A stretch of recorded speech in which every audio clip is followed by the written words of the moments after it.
Good evening. So I've attempted to create an ultrasonic sensor prototype for the subsurface sonar on the Europa exploration mission. So over here I built a test setup for the ultrasonic transmitter. In this setup I have the transmit module, which I created by soldering two wires to opposite sides of a PZT disc.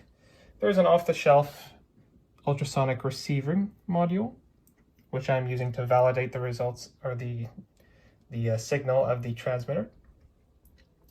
There's the Arduino, which is being used as a programmable microcontroller. And there's an LCD display to view the results in real time, instead of having to look into the Arduino's serial monitor. When powered on in this configuration, we observe that it is picking up on an object at 4.4 centimeters away. Now to talk a little bit about the receiving side of the ultrasonic sensor. Unfortunately, the same methodology, or the same sort of apparatus, using a pre-built ultrasonic sensor is used to test the receiver, because the second transducer has been damaged beyond repair. The little metallic film has been squashed, and the electrode, well, due to the glue that's in the way, I have not been able to solder it back on. And obviously this is due to human error. Now in this case, the Arduino triggers the pre-built ultrasonic setup to transmit two short pulses, which will reflect off of this object, this cardboard box.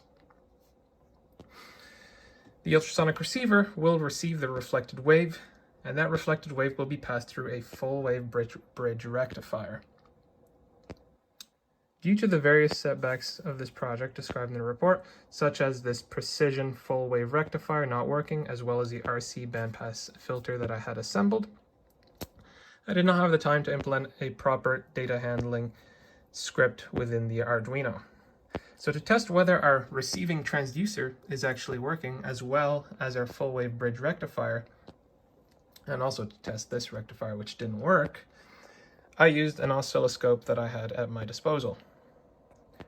Now if I turn the trigger voltage a bit lower here, there it is.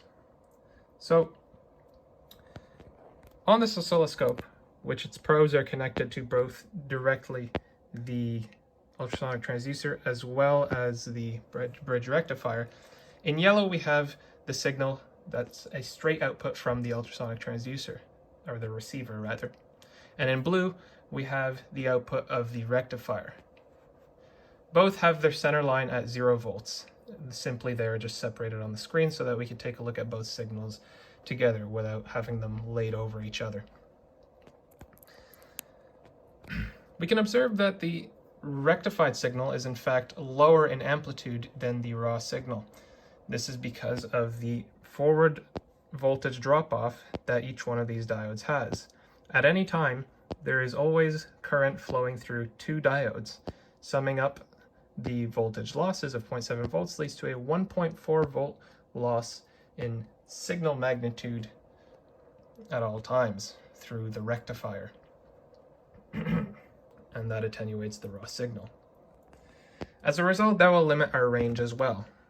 If I were to move this cardboard box back to 3 centimeters away, or rather it's 3 centimeters plus a couple more away from the ultrasonic sensor, what we will notice here, if I turn down my trigger voltage,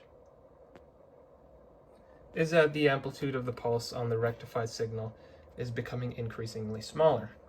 If I move the box further and further away, the signal starts to become so small that it's almost indistinguishable from noise.